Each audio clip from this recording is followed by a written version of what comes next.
Yes, that it went from 0 to cold in cold seconds. Well, they haven't adjusted the buildings. Dorms are at night are very bad, but so is Bixler. Um, and it's just, yeah, I usually never feel so cold outside in 60-degree weather, but when you've been freezing the entire rest of the Is day and then you have to go outside, it Yes, doesn't that it went feel from fun. 0 to cold. Yeah, so you must be so they haven't adjusted the heating situation then at Bixler. That's what I'm getting. No. And it's so bad for playing instruments because if your fingers are numb, you can't do it. Yeah, that's a good point. That's why we have vocal warm-ups. Um, so it's not actually about like getting ready to sing. It's more about just warming yourself before you do it. Which is why caroling jobs, not to mention just caroling in general, is one of the most difficult things to do because you've got you never get to a point where you're actually singing warm because you're just constantly cold. However, if you are somebody who knows the famous, or shall I say infamous, ECP Carols and Lights hot chocolate, basically all you need to do is take one sip of that and then you're pretty much warmed up for the next 5 to 6 months. That should get you through the winter weather. um, so I yes. fortunately we won't be able to experience that this year. However, um, there are always ways, and perhaps I'll have to send around a recipe to bring to rehearsal. You can bring that to your own local Oh dear. December singing adventures. All right. I think this is going to do it for this evening. Welcome to the participants here in Zoom. Thank you very much. Hope you are able to drop in as you can. Also want to give a shout out to our friends who are watching this on YouTube live at our Choirs at Colby YouTube page, which is at Choirs at Colby. For those of y'all who are tuning in on YouTube that might be interested, you could search through our channel. And for those of you in the Zoom room as well, search through our channels and see some programs of yore, and also keep your eye out on some content that will be coming your way in the next month, including some projects we will talk about next week, which I'm really excited about. As you could probably tell, I'm in my public radio voice, so thank you for indulging me there. So let's go. Let's do this. Let's take 2 seconds to roll this hand. We're going to roll this hand. We're going to keep this evening to no longer than 45, 50 minutes or something, just enough to kind of get some songs into your mind and into your ears for you to then take away for future TV consumption. If these are shows that are not familiar to you, then I highly recommend going on YouTube and checking them out. We're not going to do any video streaming today because I got in a lot of trouble last time for copyright violations on YouTube. You can't apparently show YouTube videos on Zoom and then archive them. So my bad, YouTube. Sorry. But I just want to make this disclaimer that anything that we do this evening and here for 2 to 4 for hereafter will always be for educational purposes only. We are not monetizing off of anybody else's content. So for the YouTube overlords watching, don't worry. We're not becoming millionaires off of anything else. Okay, let's do this. Let's do one low lip buzz, please. Off we go. And we're going to do mid to low.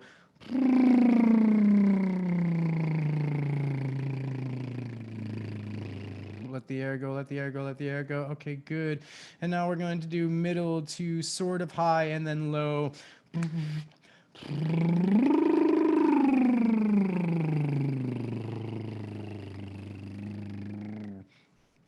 tons of oxygen it takes to do that. And what we're going to do is we're going to use our hands. We're going to show our hands here. That is the middle. The high is going to be here. And then the low is going to come down like this. I know you can't see, it's not the wide view, but just an offering down into the floor as if you are drawing the tree that's shown on the map or on the state flag of South Carolina.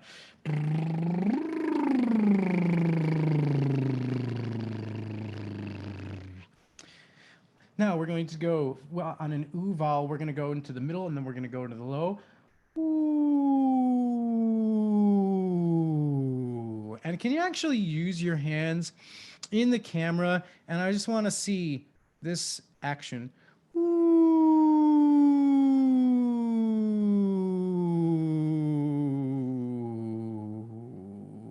Good. Can we do this? It's the first day of fall. Welcome. We made it. And what we're going to do is we're going to take our hand, we're going to make a falling leaf gesture. And it's going to go ooh, ooh, ooh, ooh, ooh, and repeat as such. Ready? And ooh, ooh, ooh. Can we say the word up? Up. And then we're going to say the word down. Down. Down. Now, you can use my sort of Western New York pseudo Canadian accent to make these vowels happen. Up, down, down. But we have to be careful of that because they're not necessarily vowels we want to sing with. So we're going to make that U an ah sound. Up. Ready? And up. And now we're going to fall down on a AW sound. Down. And down. Now we're going to go down, up, down, and down, up, down. Good. We're going to go left. Wait, is that left for you? If I turn left, is that your right? Okay, so we're going to go, oh, shoot. Let's see. So if I go this way, is this right? Is that correct? If I go this way, is it left? Okay, Go good. with stage left. Oh, wow. Okay, let's see. North, south. Okay, so right, left, right. Let's get your shoulders into it. Ready? And right, left, right. Now we're gonna go right, left, left, right. No, right, left, right, left. That's so confusing. Just go the other way. Don't do what I do. Just follow me. We're going to go one direction, one direction, one direction, and stretch. Then we're going to go back the other way. Okay, good. And let's see if we can just get our torsos engaged a bit. And I'm sorry, I am not really doing the direction thing well. Okay, good. Let's start on this pitch.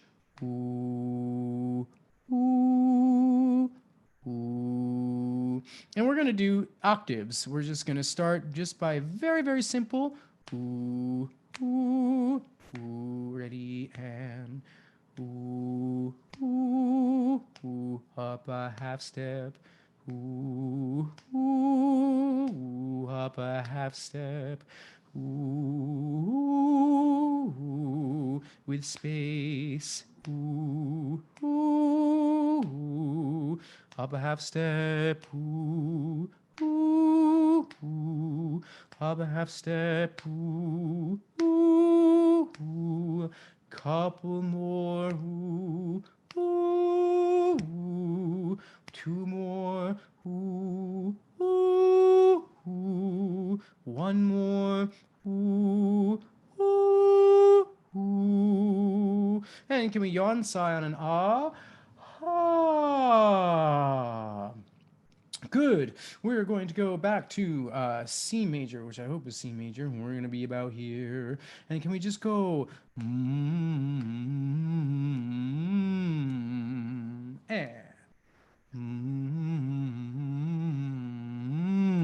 up a half step. Up a half step. Up a half step. Up a half step. to O. O. Mm, O. Mm, O. Mm, O. Move to Ah. Ah. Mm, ah.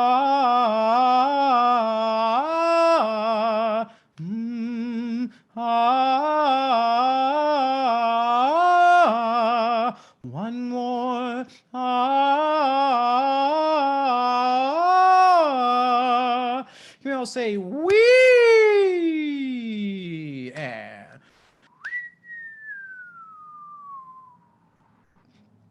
Good. We are going to do, and for some of y'all who are watching on YouTube live, you may appreciate this one. Something we've incorporated into our own rehearsals here at choirs at Colby. It goes a little something like this: C A C O C A. We'll descend on this one, descend in half steps. Ready and go. C A C O C A. Team tum. C A C O C A. Team tum. C A C O C A. Team tum. C A C O C A. Team tum. C A C O C A. Team tum. C A C O C A. Team tum. C A C O C A. Dim tam C A C O C A. Dim tam C A C O C A. Dim tam C A C O C A. Good. All right, good. And can we do one lip buzz that goes from low up to high and down? Big stretch here. Ready and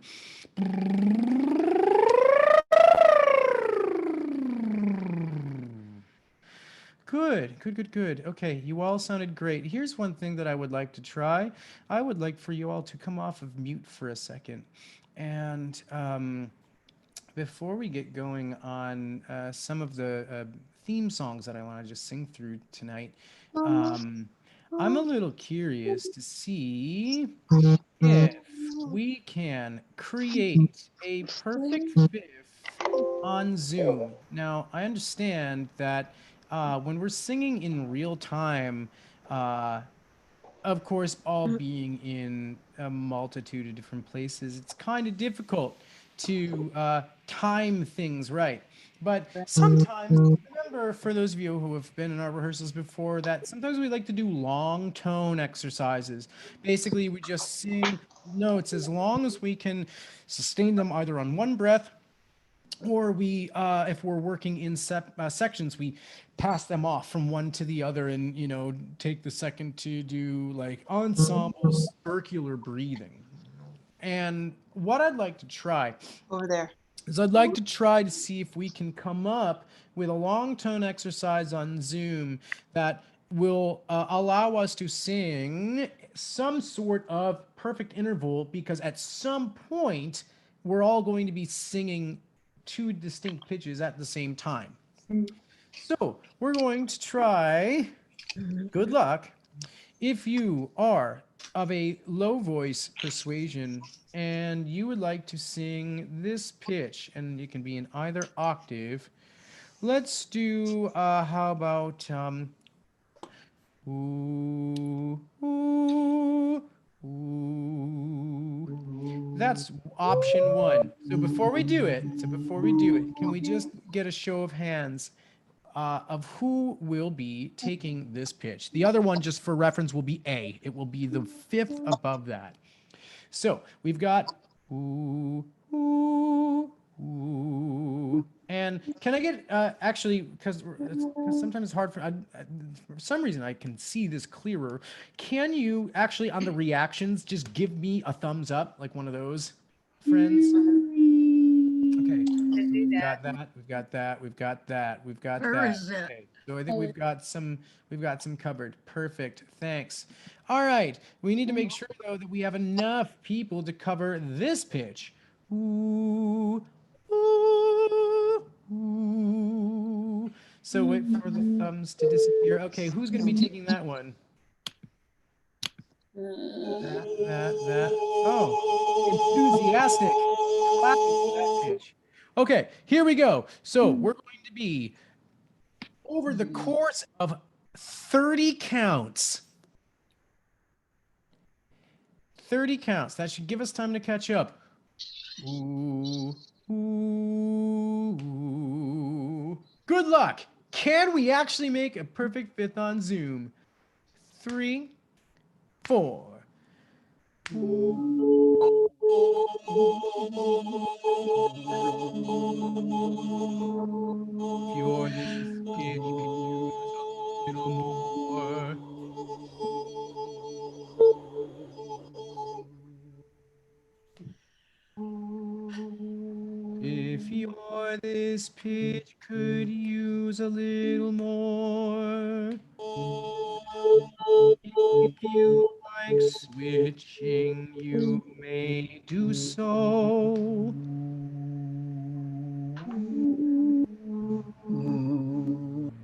If you want to switch, you may do so. Sol, do, sol, do, 1, 5, 1. Please move to the O vowel.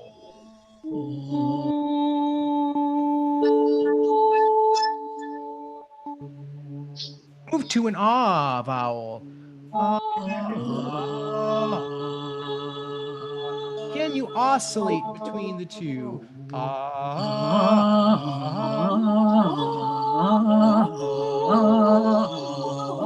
crescendo for 5 counts. 5.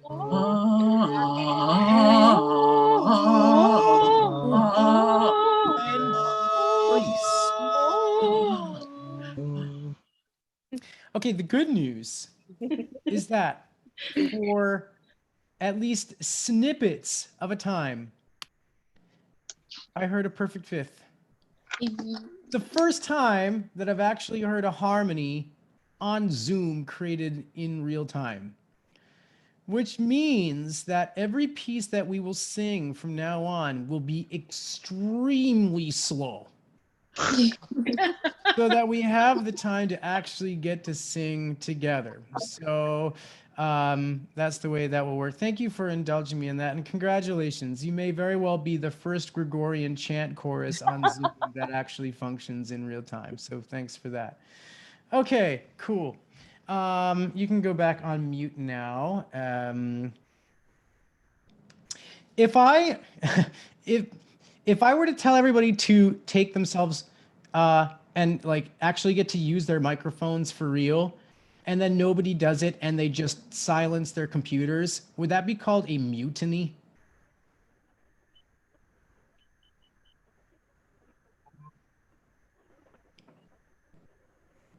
Bevan, welcome to Colby College. It's gonna be a long 4 years for you.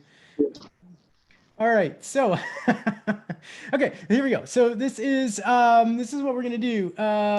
We are going to sort of fly through this packet. I know I sent this out a little late, but did everyone have a chance to at least take a look through? And did any of these shows seem familiar? I'm gonna open up the floor to our choir at Colby-Kennebec townspeople. And I'm curious about those of you who would have experienced 1970s television in real time, especially these shows in real time, and if you remember seeing some of these shows come up, or if maybe they became sort of, let's say, reruns over the course of the 80s and the 90s, and you might have recognized some of these from like the advent of TV Land, for example, on cable.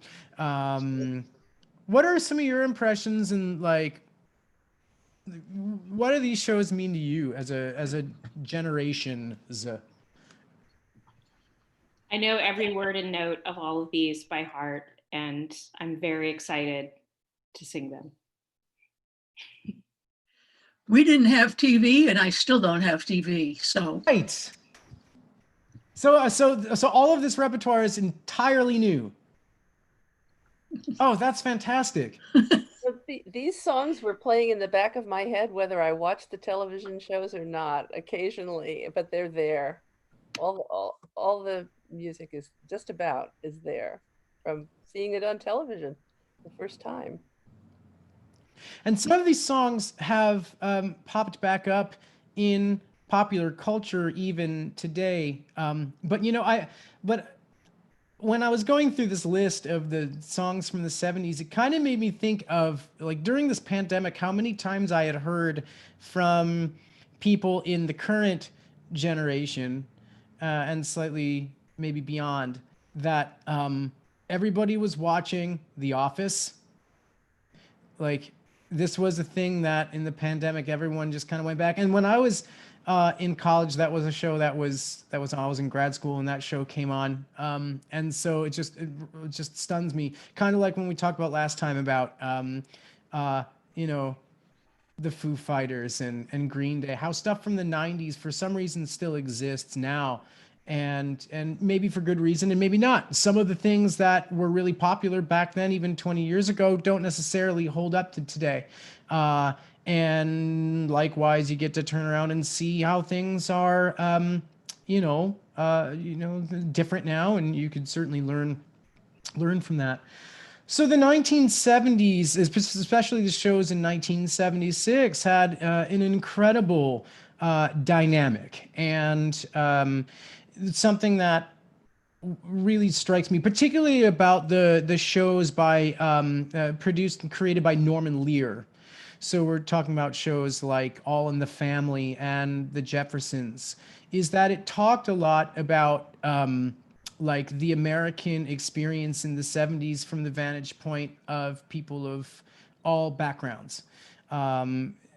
Specifically, the Norman Lear shows had no qualm and no concern about talking about issues of politics and race and economics and social class and geography, the political the political landscape and the sort of the social political landscape of the time. I'm sure these shows do exist now in some capacity, but you also have to remember that this is a time when even just a generation prior, television was pretty conservative and took very little risk because they didn't want to lose. First of all, it was a brand new medium, relatively speaking, and also that a lot of audience expectations were very much different, and things that were deemed controversial in the 60s started showing up in the 70s, and particularly around the time of the mid 70s when these conversations were being had.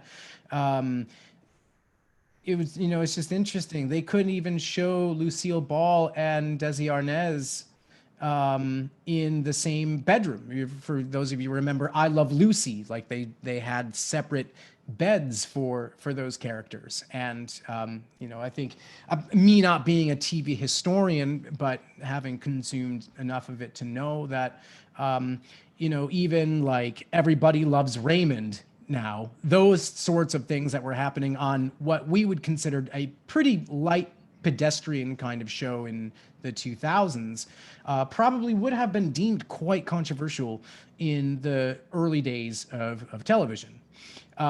So that's what strikes me about the 1976 shows, of course, in terms of the content. But then it also has plenty of opportunity to live through its own nostalgia. And much like we in our generations, in the generation today has a certain nostalgia for certain shows and all that. The 70s with shows like Happy Days and Grease, the movie, those sorts of things that, people for some reason had this heartfelt appreciation for the, sort of soda jerk 1950s, classic car cruisins and Fuzzy Dice and the Fonz and all of that. What was it, curious, about the 1950s that gave people such, I mean, was it just a generational thing? Was it just purely nostalgia? Like what was that? Why was the 50s such a popular trope in the mid 70s? I feel like the 60s and the early 70s, there was a lot. It was like a very difficult decade and a half, like politically, economically. I mean, all of the kind of racial uprising, you know, there was like assassinations, there was like a lot of bad stuff. And it seems like as a kid in the 70s who had a sense of that 50s nostalgia, that it was like probably falsely, but this idea that it was like a simple time or something. Yeah. Yeah, and that's come up a lot in conversations now too about how the 1950s and that sort of post World War II, like Levittown, like suburban creation. Like a lot of people still feel that kind of nostalgia for the 1950s, and whether something like any given year you can have great things and you can also have terrible things to happen simultaneously. Like if we think about even just 2020, obviously with everything that is everything going on in our world today, particularly around the coronavirus and conversations about race and racial equality. You also have moments of absolute levity, and so like anything that's going on TikTok right now, which just I don't know anything about TikTok. I really don't play in that space, but I do understand that there are moments of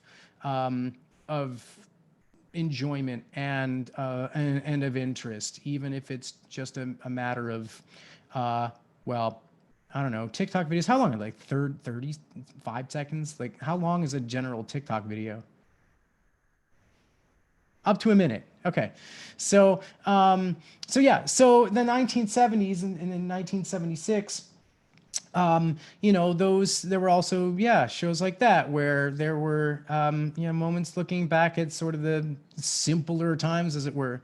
But then there were also really heavy shows too, that were trying to pass themselves off as comedies.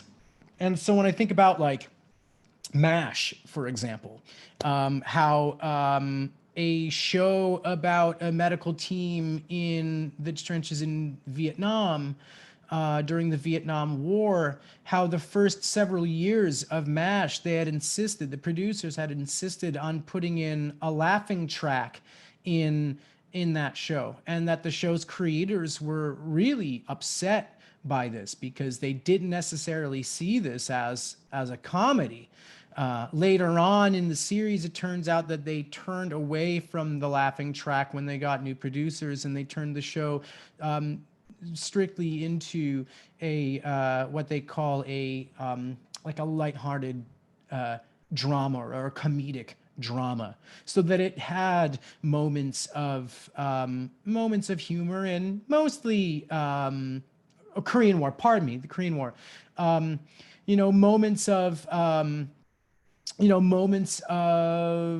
humor, just because humanity is funny, but also in a moment where things are really quite serious. So the takeaway from the television shows, I'm not really here to talk about the shows specifically, more that the theme songs that come out of that do some interesting things. They either capture the show's moment, or they're a really catchy melody that you can't necessarily get out of your like headspace. Like they're just always a part of you somehow. And then also some of the songs reflect the musical ideas of the time, and really capture the sound, even if the show really doesn't have a lot to do with anything. A perfect example for me that we're going to get to is the theme song from the Bob Newhart Show, which is about, if I remember right, this is about the psychiatrist or the psychiatrist, right? The psychiatrist in Chicago, I want to say. and the psychiatrist who has these conversations with like a multitude of people from all all sort of the sort of comedic side of that industry, I suppose. But even not really knowing the show and not really indulging in Bob Newhart's droll sense of humor and sort of the dryness of Bob Newhart. The theme song itself is just so iconic 70s. There's just something about that puts you right in that time. So even for those people who have no nostalgia for the 50s, may very well develop a faux nostalgia for the 70s if they had not been a part of that, just because they have sort of indulged in that soundscape. And that's a kind of cool unifying element about music across generations and even across centuries, that music somehow sort of captures a moment and then it puts you back in that time. I'm sure we all have those songs that we listen to that even if we hadn't heard them for 6 months or 60 years, we can hear it and it immediately puts us back into a place that we remember so specifically. Okay, that's my general overview of television in the 1976 year. So I want to just take a moment now to just go through the packet that I send out. We're just going to go one by one. And basically what we're going to do is we're going to bring up a show, we're going to listen to it, and I'm just going to ask people for their impressions, 1 on the song, 2 of the show, if you know it. So it's, let's see, where is this? Okay, the first song is the Welcome Back Kotter theme song. Is that right? Is that the first song in your packet?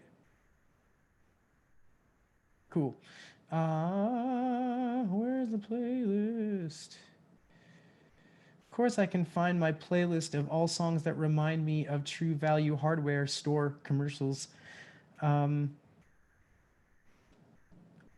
one's a little more difficult for some reason. Okay. We all have this out? There you go. Feel free to sing along. Mainers, they're Mainers. independent, so every election, Well, millions are spent vying for votes. Ad going. Get ready in 3, 2, 1.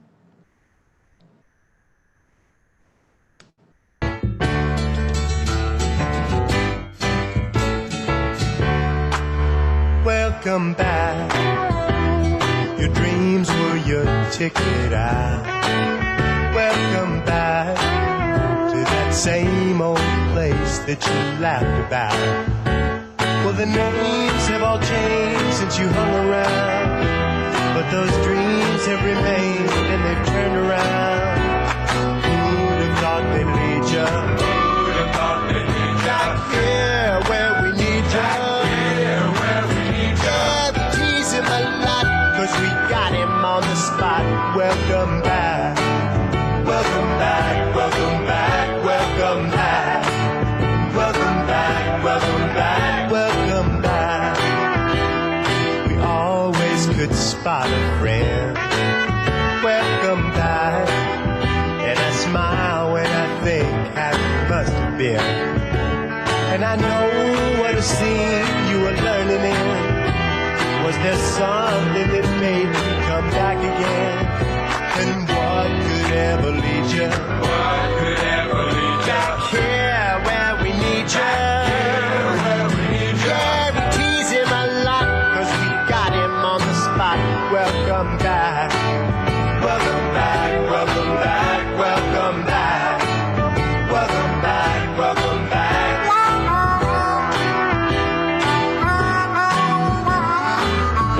Not a good theme song without a harmonica solo, I always say. And I know what a scene you were learning in. Was there something that made you come back again? And what could ever lead you? What could ever lead you? Back here where we need you. Back here where we need you. Yeah, we tease him a lot, cause we got him on the spot. Welcome back.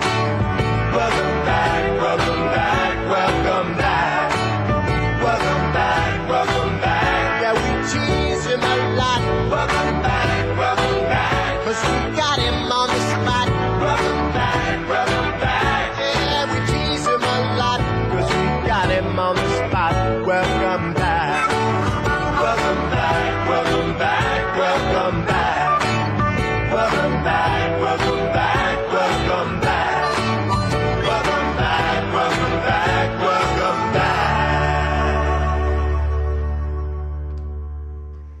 All right, who can tell me a little bit about Welcome Back, Kotter? What was that all about?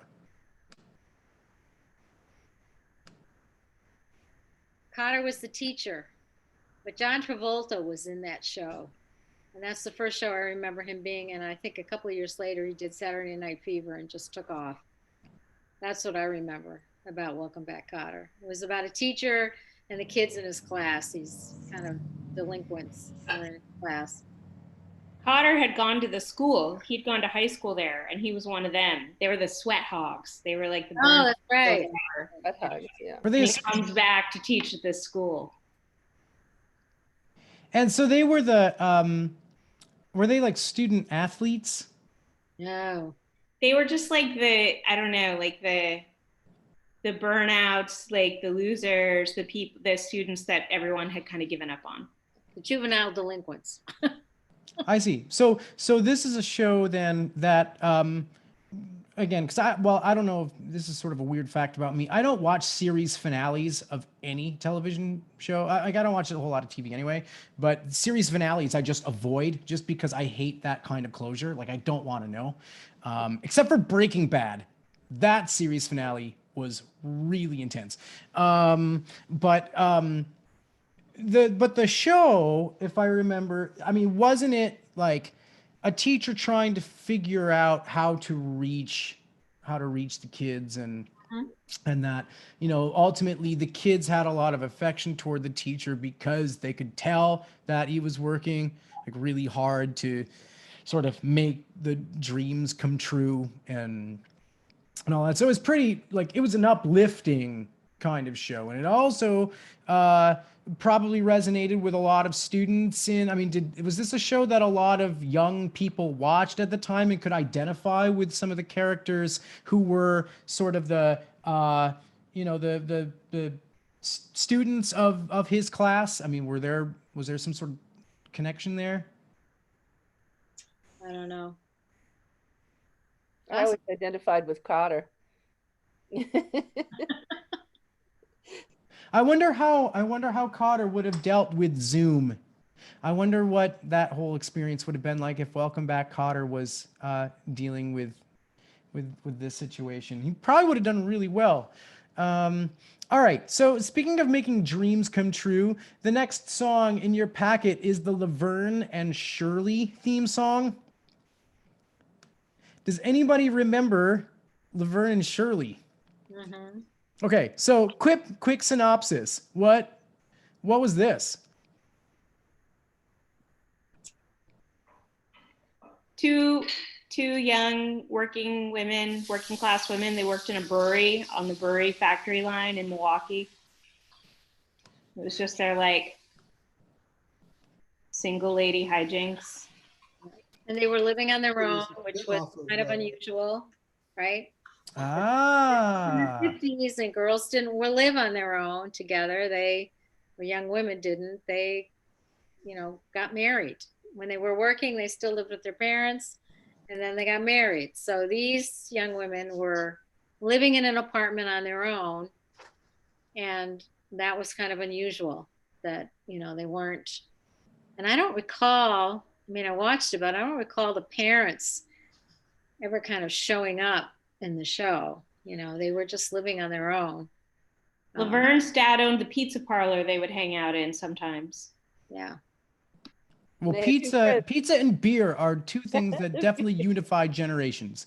And was there a connection with Happy Days? Because it was Milwaukee. Wasn't that where Happy Days was too? They had two friends, Lenny and Squiggy, that were kind of hopeless. I believe it was a spin-off. Lenny and Squiggy. I believe it was a spin-off of Happy Lenny and Squiggy. It was a spin-off of Happy Days. They made a guest appearance in one or more Happy Days episodes as like a setup blind date, I think, for like Richie from Happy Days and Potsy or something. Yeah.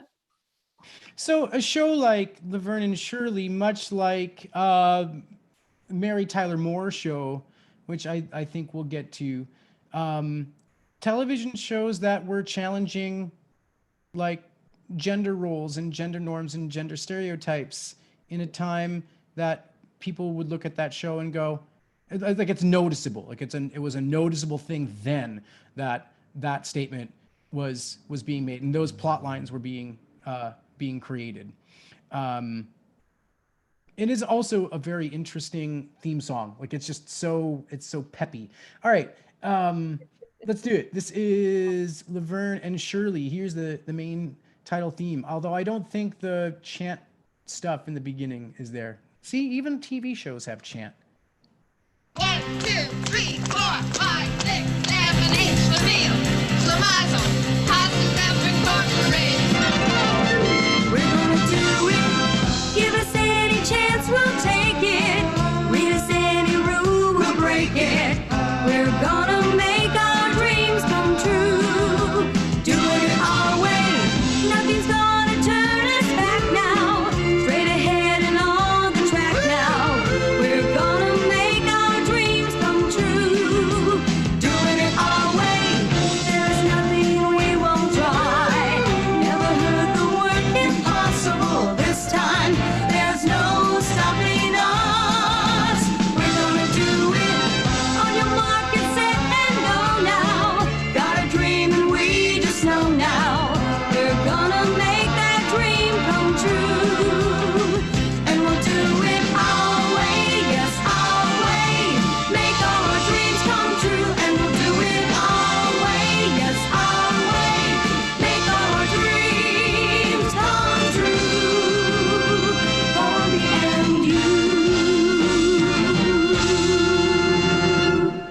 Yeah, it's one of those that when it ends, you just want to just jump out of your chair. It's a really interesting show. I love, if I remember right, the opening credits were also like one of those first television shows where it was all the montage, and they would just do those like little snippets of the show, and they do that thing where I don't know if it's in this show or this was a classic thing that happened. I don't know if they do it now, where like somebody will be going along and doing something, and then they'll just stop midway when they're caught being like in life, and then they'll just go to the camera and do something like, oh, I'm just gonna have a cup of coffee.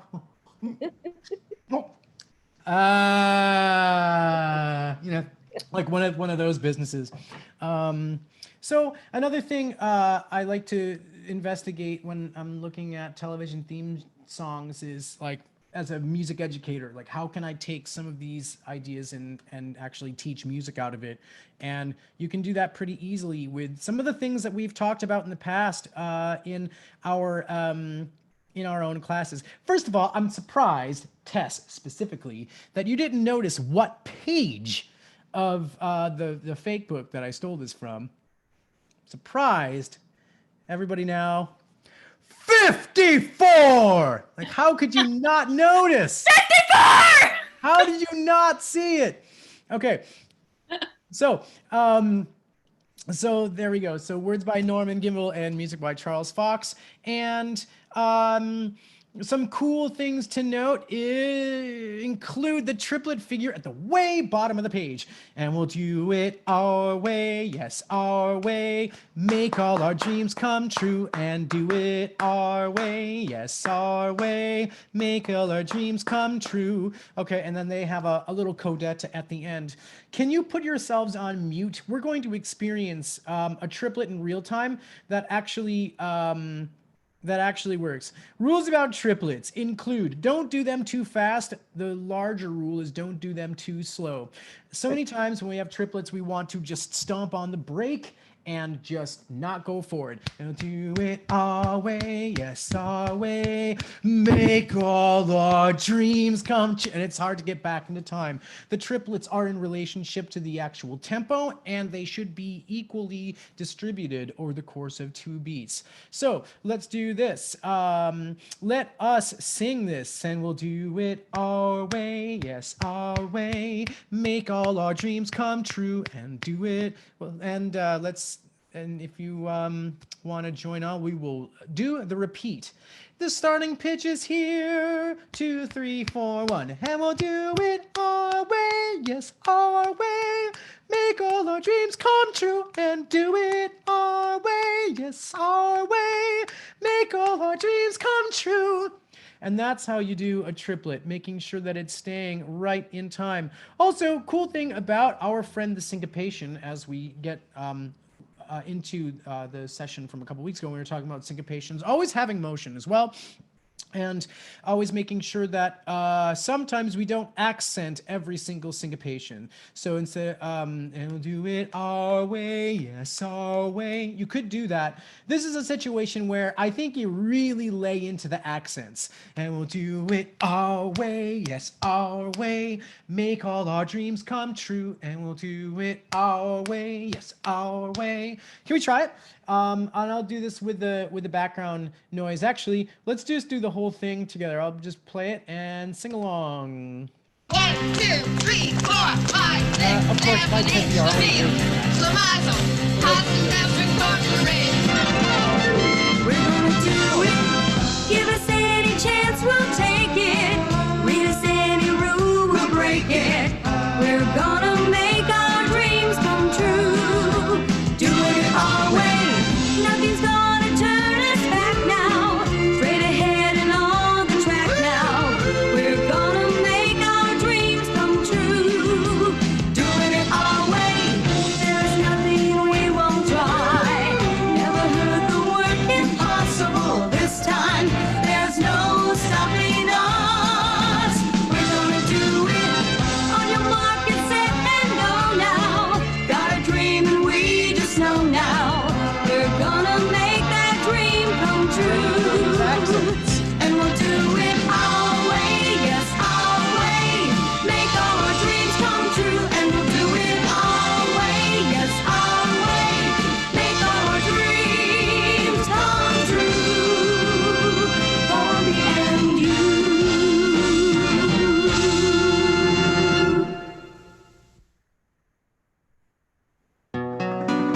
Oh, and that's when they do the freeze at the end of the show too, which I love. I love that. Okay, cool. So that's that song. You can sing that across campus when you're thinking about the COVID restrictions on campus, with the exception of any rule will break it. Please don't break any of those rules. Those rules you have to keep. But you know, doing it our way, yes, our way. That's some uplifting stuff that you can take with Eric, you. I on never your- noticed with that theme song, the Beach Boys kind of riff that the chorus comes in on there. The woo. There is definitely like a 50s woo woo happening in the background. And also one of my favorite rhythmic things from the 70s is the jump, bum, bum, bum, bum. Of course they put that in as well. So you get all sorts of ideas. Okay, cool. Speaking of 1950s Beach Boys stuff, here is the theme song from Happy Days. We had talked about that a little bit, but here you go. I'm just assuming people know it, so I'll just play it first and we'll talk about it after. Sunday, Monday, happy days. Tuesday, Wednesday, happy days. Thursday, Friday, happy days. Saturday, what a day. Rockin' all week with you. This day is on. Won't you be mine? This day is on. Please be mine. Hello, sunshine, goodbye, rain. She's wearing my school ring on her chain. She's my steady, I'm her man. I'm gonna love her all I can. This day is on. Won't you be mine? This day is on. Please be mine. Gonna cruise her around the town, show everybody what I found. And the song just kind of goes on and on and on and on. And like, I think the most important part is really like the first verse of it. It's probably the one that people know the most. Sunday, Monday, happy days, all the way down through the like, oh mine, happy days. And the first verse is generally all you really need of that song. As it just kind of goes on, it just gets a little long in the tooth. But some things to notice about this piece. outside of just the fact that it does not sound like the 1970s. Now, we've had a couple songs that sound classic 70s. This definitely does not. This definitely comes from a different era, and that is intentional. But something that we can take with us forever is this chord progression: 1, 6, 4, 5. On this page, you get F major, then this is down to the chorus. So if you want to take a look at the third line, on the third line you have F, D minor, B flat, and C. And what that sounds like is this: da dum da dum da ba bum bum ba ba ba ba ba ba ba ba ba boom bum boom bum bum bum bum. And if you go through pop music for the last, I would say, 50, 60 years, that chord progression always comes up: 1, 6, minor 6, 4, 5, 1. And I'm going to give you all a challenge. I want you to, at some point in your week, send me a song, or if you can think of a song that has that chord progression. It doesn't have to be in F major. It can be in any key. If you can. Oh, somebody just shouted out Heart and Soul. Do do do do do do do do do do do do do do do do do do. Okay, so that has that chord progression. That's pretty classic. Sha-na-na, I don't know that one. Ken, how does that go? So Shana, it's the feel of a lot of the Happy Days stuff is from that era where there was doo-wop kind of stuff. It's not a particular song, it's a group. All right. Yeah. Any other songs that with that theme with that chord progression pop in mind? An example of one of their songs was Blue Moon, but it was before them, but they did their doo-wop version of it. Okay. All right. Oh, you left me standing alone. Oh, right. And we go together. All right, Tess, can you sing some of that? We go together like ding dong. Yep, that's totally one. What is Crocodile Rock? That's Elton John. You want to? Yeah, all right, cool. You want to sing a little bit of that, Catherine? No, Catherine does not want to sing a little bit of that. Okay, what about any others? Okay, I think we get the point. So thank you. Send me more of those songs through the week because they're just always really interesting.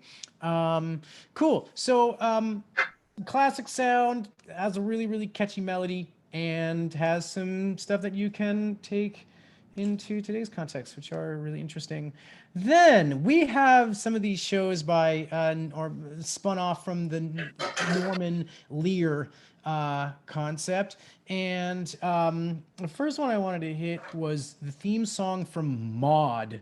This is a real sort of it was a show that I don't think got enough credit for what it was. Anybody remember this show at all?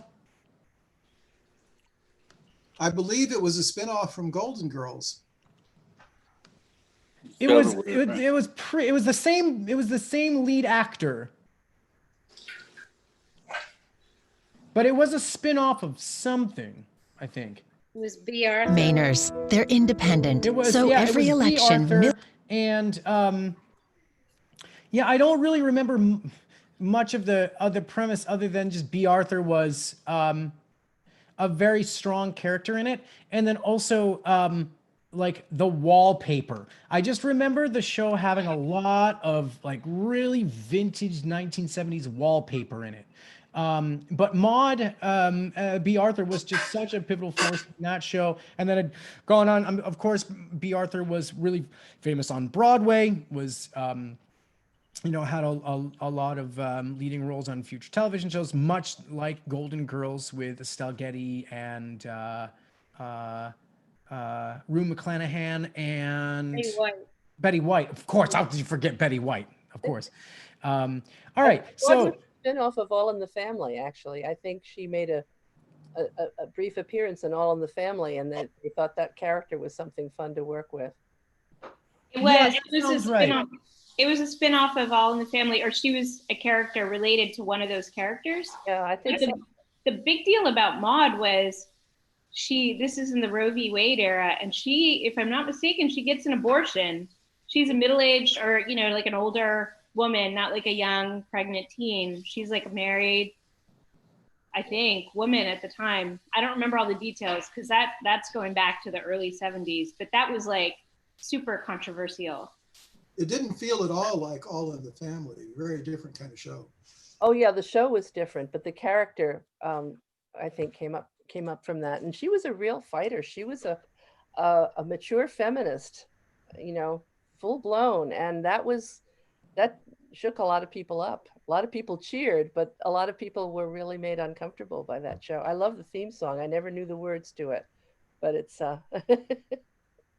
about Joan of Arc, and yeah.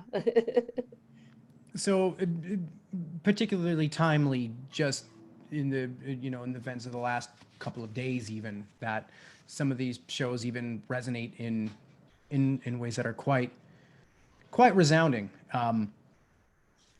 Here's the theme song from Maud, and take a look at the lyrics. I couldn't actually find the sheet music for it, but I did manage to get some lyrics. Lady Godiva was a freedom rider. She didn't care if the whole world looked. Joan of Arc with the Lord to guide her. She was a sister who really cooked. Isadora was the first bra burner. Ain't you glad she showed up? Oh, yeah. And when the country was falling apart, Betsy Ross got it all sold up. And then there's Maud. And then there's Maud. And then there's Maud. And then there's Maud. And then there's Maud. And then there's Maud. That uncompromising, enterprising, anything but tranquilizing. Right on, Maud. Since we're on All in the Family, can we go? Did I include that in the packet? The All in the Family theme song? I think I included the lyrics and the chords in this. But a very interesting. You have Hawaii 5-0, and that's followed by All in the Yeah, Family. we'll skip Hawaii 5-0 for a second. We are definitely going to come back to that. Take a listen to this. Now we've talked about music that harkens back to the 50s and how it was sort of like a sort of casual, sort of good old days situation. Here's a song that is very much trying to depict two people in a very different era, a song with lyrics that were supposed to really personify or exemplify the two of the lead characters in All in the Family, which was an entirely controversial television show, and in a show where you had under the same roof a couple staunch conservative and family members of theirs who are incredibly liberal, and so you had that tension built into the show right away. And the theme song sort of sets up the conservative couple in a way that I think is kind of interesting. So take a look and listen through the family and not to mention that this song is Boy, the way Glenn Miller played Songs that made the hit parade. Guys like us, we had it made. Those were the days. And you knew where you were then. Girls were girls and men were men. Mister, we could use a man like Herbert Hoover again. Didn't need no welfare states. Everybody pulled his weight. Gee, our old LaSalle ran great. Those were the days. So obviously, if within the context of the show, you get to see like what they're trying to set up. Like these are the people who are going to come into a lot of conflict with other characters in the show, namely their family. And so it's interesting how theme songs of television shows aren't even just catchy tunes. they are also, very deliberate in, some of them are very deliberate about how the television show will actually function, or like what its purpose is. Or even just, sort of alluding to the personality types of the characters. A song like that, I mean, if this were a song to be taken seriously today, as sort of on its own merit, sort of out of context, this isn't really a song that you do out of context, because it doesn't, one, make a whole lot of sense. Two, on its face, it's problematic in a lot of ways. So it's one of those songs where you actually have to watch the show in order to understand why that is. And at the same time, it's also like one of the more popular television theme songs in the television canon. And so it's kind of an interesting juxtaposition, like what the songs are written for and how they're used in the context of a television program, especially that, created a lot of conversation in American households. All in the Family, from what I understand, was one of those shows that everybody talked about. And I mean, even from, the innocuous things, like it's the first time that you heard a toilet flush on television, to all the social political issues that were being discussed on that show. Some households, I'd imagine across the country, probably didn't let their children watch that show. Like, I'm assuming that some people in like staunchly conservative households, that's not anything that would even make it to the living room. Edith and Archie were really declaring their generation at the beginning of that. They were just sort of, because Archie became a character that Norman Lear loved to bounce things off of. Let's try racism. Let's try all of the things that he knew that Archie would be really sensitive to. He just became the foil for bringing up a lot of social issues. And there's been a tribute to that scene in The Family Guy. The Family Guy begins with with the two characters sitting at the piano playing a song. So not everybody who watched All in the Family realized that Archie Bunker was supposed to be an exaggeration, a caricature. If you took him seriously, he was incredibly offensive. One of the famous lines he used over and over again, and by the way, the song was sung by the two leads, right? Gene Stapleton, Carol. That's right. The wife's name was Edith, and he would time and again say, "Stifle yourself." Stifle, Edith. Yeah. Yeah. Gene Stapleton, and I believe was the pianist for that recording, and also a really gifted pianist outside of her acting career and outside of that role. There were multiple times during that television series where she would play at the piano different songs. She was on Broadway, and she was in Damn Yankees. She didn't always have that Edith Bunker voice. Right. That also is an exaggeration, as sort of a caricature. So a really interesting television and really interesting topics being covered in that, and some of those theme songs captured that as well. But that is certainly not something that, if I were just to program something at face value, I'd say, it'd be a great song to sing, the All in the Family theme song. Let's mean it. Like, that would not be a thing. Like, that would not be how that would work. So sometimes, all the times, it's really important to have context in mind. Okay, and then you had songs that were just like straight up dances, and had really no meaning about anything. And so another example, or one example of that, is the Hawaii Five-0 theme song. If you wanted to go one back. This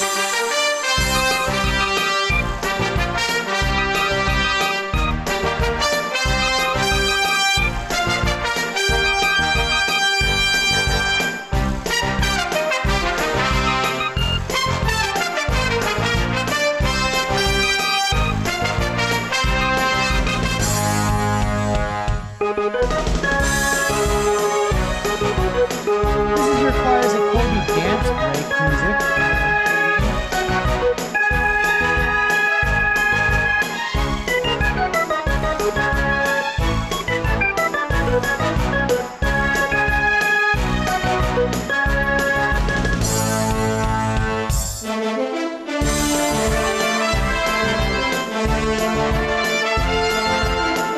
while we're on strictly instrumental music, go to the next one. I know that there are some lyrics I was there, wondering but, what you plan to I was gonna do tell to you, protect Social Security and I Medicare. had mentioned, Seniors. I had mentioned previously about the Bob Newhart television show, and I forgot to mention that it's a really interesting take too on discussions about mental health. That in the 1970s, and perhaps this is sort of a loose connection to what we think of now as being mental health awareness, but I don't know a lot of television shows that had conversations and sort of entry into like mental health as a topic for a television show, albeit somewhat tricky because it's also one could consider that being like not really well representative of what real mental health conversation should be, but it's not really something that was even addressed in television shows, in dramas, or even documentaries, let alone comedies. But what strikes me about the Bob Newhart show again is just how classic 70s this sounds. Check this out.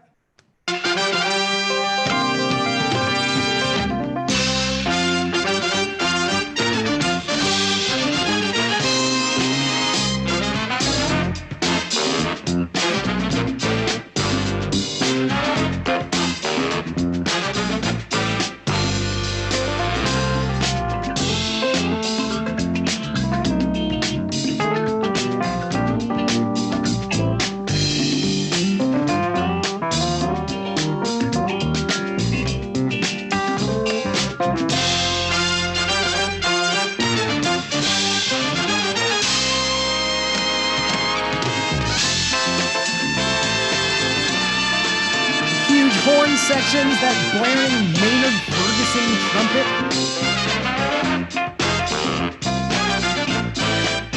Tiger, what about that Barry sax in that? You hear that? Pretty groovy. So the influence of jazz and R&B and early hip hop were starting to make its way into television theme songs. Of course, in the 1950s and 60s, you had a lot of like Latin American, Hispanic influence in television theme songs. Certainly a lot of like big band stuff made its way into theme songs. Around the 1970s, funk music, disco, a lot of black music was starting to come into theme songs, like the Bob Newhart show. Certainly a lot of influence there. Specifically, I think of the Quincy Jones composition for the Sanford and Son theme song, which is absolutely iconic. Which I think that's in your packet as well.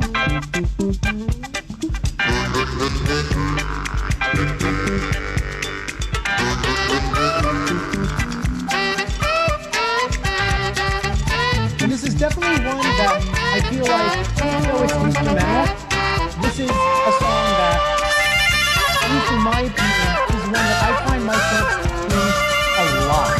Like, walking down the street sometimes, or rushing to the sounds of some theme song, which, also, it's really heavy.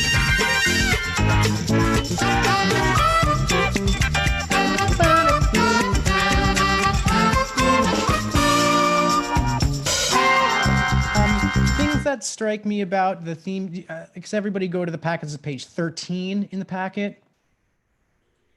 I love using some of these examples in sung music, just because of the intervals. So often when we're singing in vocalises, we often go to 5. Dee-dum-da.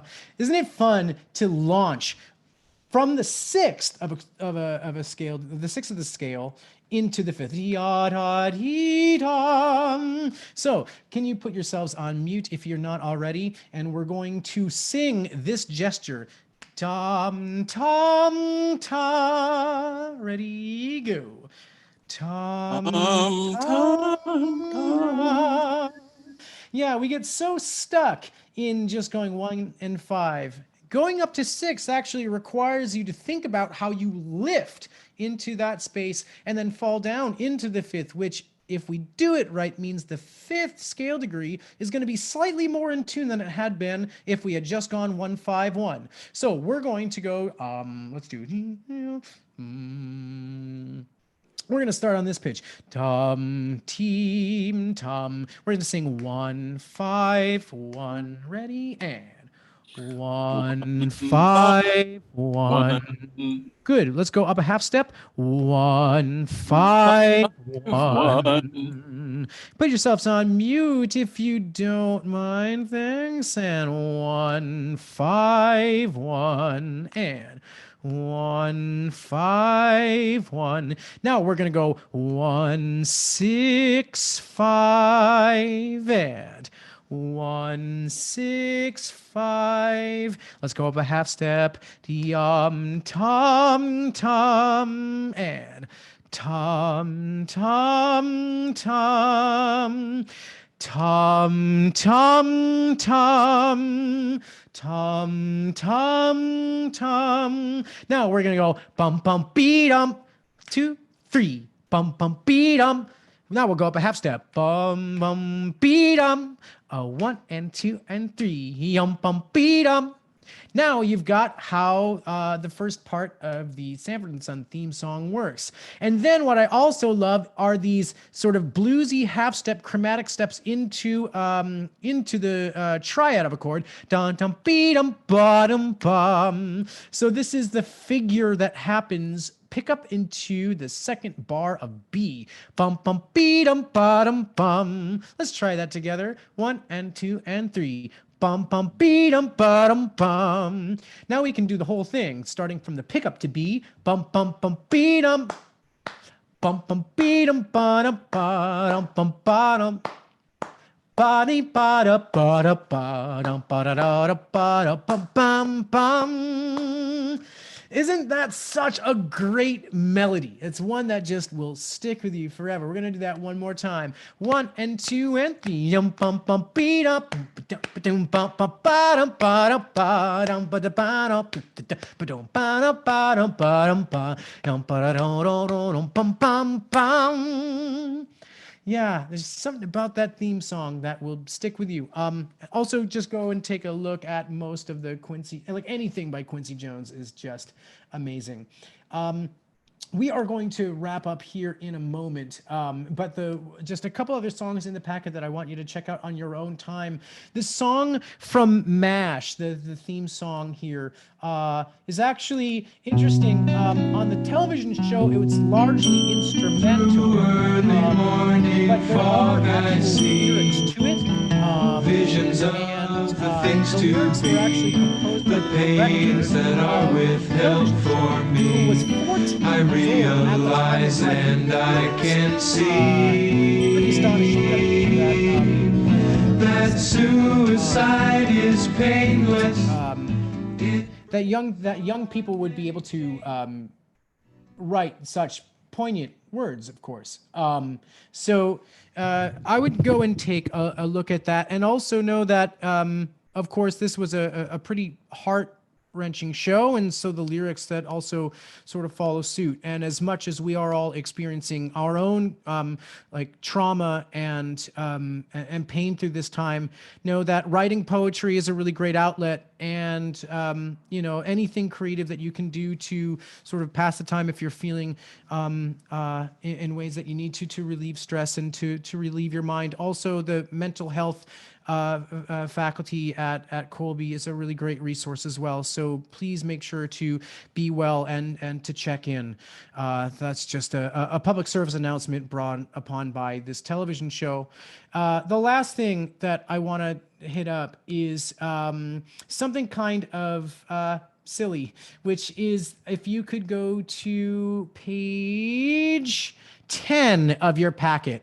One television show that I completely did not know was 1976 was the beginning of The Muppet Show. The Muppet Show by Jim Henson, created in 1976, and has created generations of really, really positive things. The Muppet Show, of course, had a lot of silliness to it. I and my best friend always talk about how we are, what are they?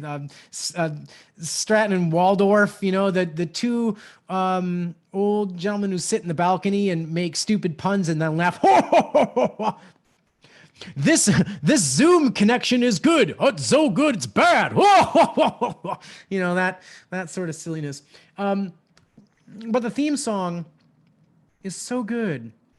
And I thought that we would sing maybe a little bit of that before we go away. Anybody have any good memories about Jim Henson and the Muppets in general?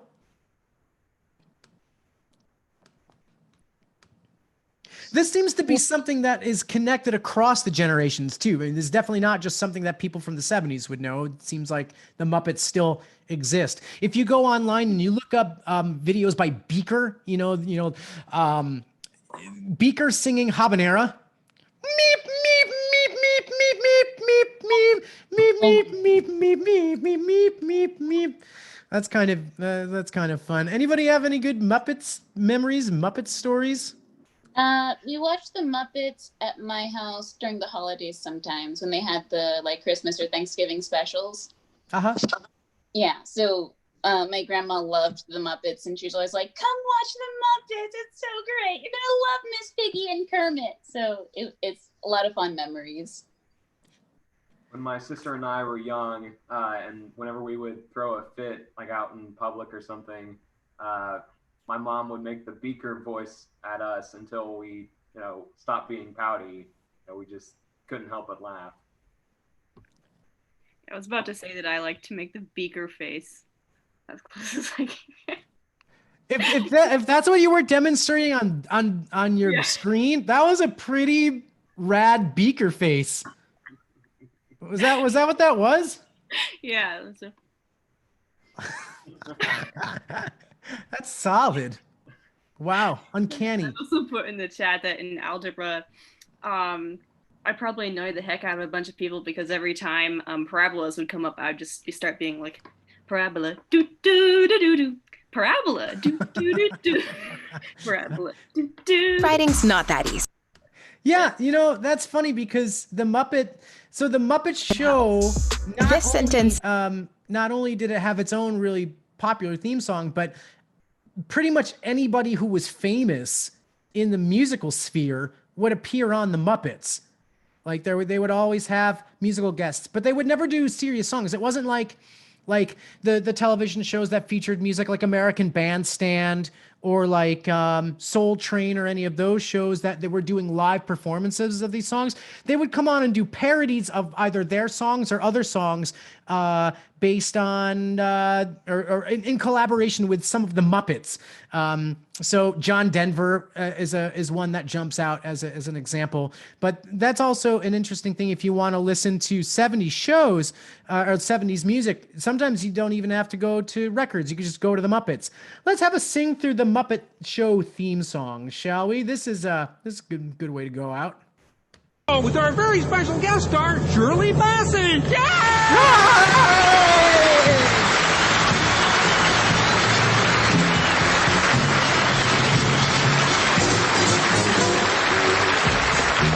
Also does not really sound like the 70s. But it kind of does. It's time to light the light. It's time to meet the Muppet on the Muppet Show tonight. It's time to put on makeup. It's time to dress up right. It's time to raise the curtain on the Muppet Show tonight. Why do we always come here? I guess we'll never know. It's like a kind of torture to have to watch the show. Classic dance break.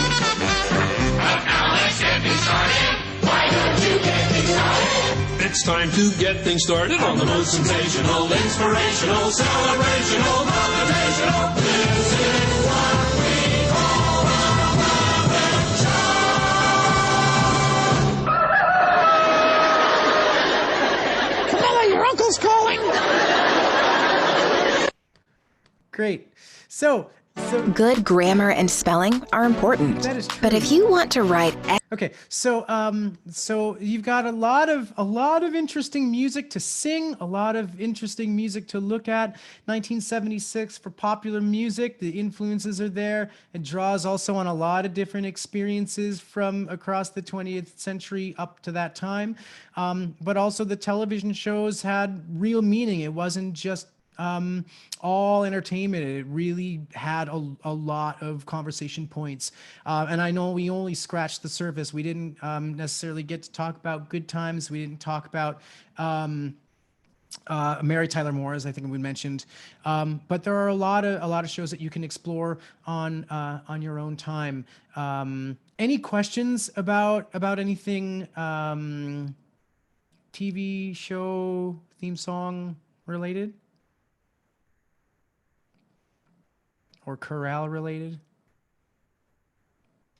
I wanted to go back to MASH because that's one of the shows that I actually watched much of.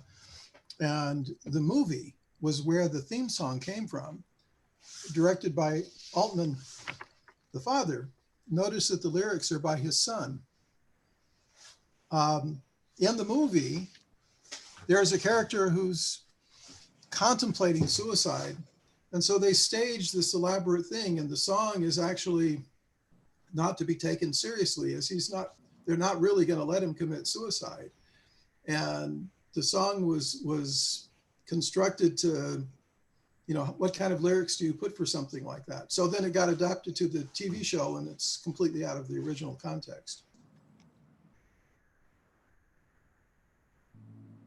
Yeah. Sort of talking about the Bob Newhart show as well, especially with MASH or along with MASH, like how conversations also got started and then were somewhat not discussed, and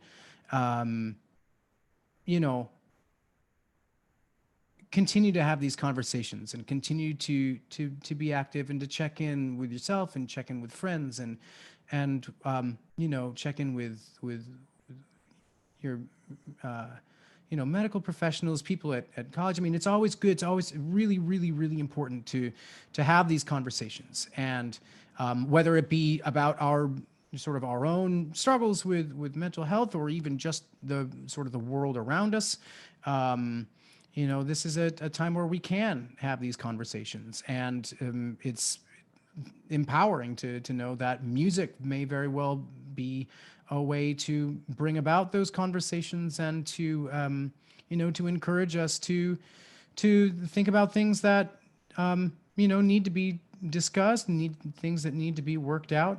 But then these also, sort of going away from that too, is how these songs can bring about really great joy, especially like going away from 1976 and then going in. I'm sure like I said in the beginning, we all have these songs that we remember from our own past that just make us think about really good times in our lives and experiences that were really positive as well. So it always fascinates me to look through, especially in the 70s where things were just so open, and in ways that even when they were, trying to be stopped by the censors or by public opinion, somehow these shows did persist. And how these days we can look back at them, and for those of you who have never seen any of these television shows, especially in 2020,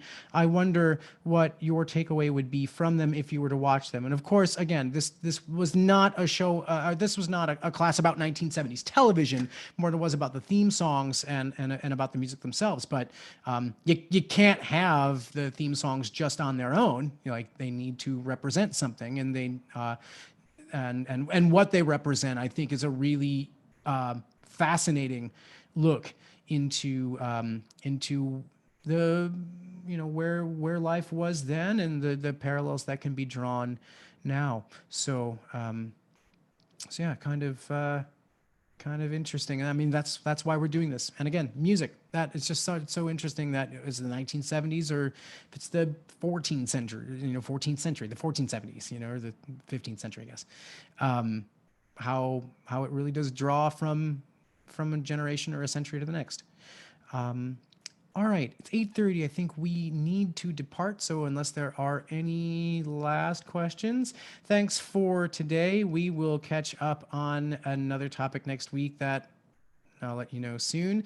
I'm going to start putting stuff up on my podcast called Quarantine, CHORANTINE, that will be related to materials from this course, some preparatory work that will lead us into the week. So if you get any of your podcasts on Deezer, Stitcher, Spotify, Apple Podcasts, that sort of thing, keep an eye out because our second season of Quarantine starts this week, and you might get some of this information leading in. Likewise, some of the stuff that we cover on the podcast may very well come up in our Tuesday night sing-alongs, which I'm just telling you now they will. So so you might want to listen in and maybe get a head start, so when you come to the Tuesdays, you're ready to just go ahead and start singing because it's already been covered. So keep an eye on that. I'll let you know about that recording project we have coming up in October. And for those of y'all who are checking us out on the YouTube Choirs at Colby, thanks for listening. Hope it was as enjoyable as it was for me, and it was for all of us here in Zoom. So thank you so much, and we will see you next week. Thanks, Eric. All right, we'll see you. See you then. See you guys.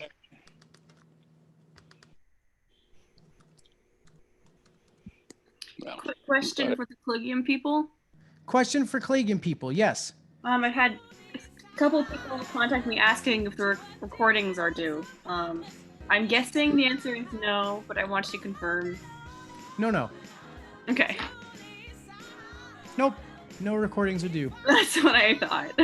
You will definitely know when they are, because the answer will be they're going to be due on October 31st. All right. There are 31 days in October, right? I just had this moment where I went, how many days in October? Did I just guess at that? Dude, Halloween. Speaking of MASH, Halloween. It definitely sounds like, oh yeah, Halloween. What's a holiday? I'm listening in the background because I live across the street from the hospital here in town. Can you hear the helicopter? I only hear the music. Wow, that's loud. Oh, now I hear it. I can't see it. I put up new blinds today, which, by the way, is the hardest thing I've ever done in a house. I don't know why that was so difficult, but wow, it was tricky. So I can't actually see because I have all my blinds down, but you could definitely feel it in the floorboards. Go. It's so heavy. Yeah. So thanks for tonight, everybody. Thanks for popping in. For those of you who are watching on the live stream, I'm stopping this live stream now. 3,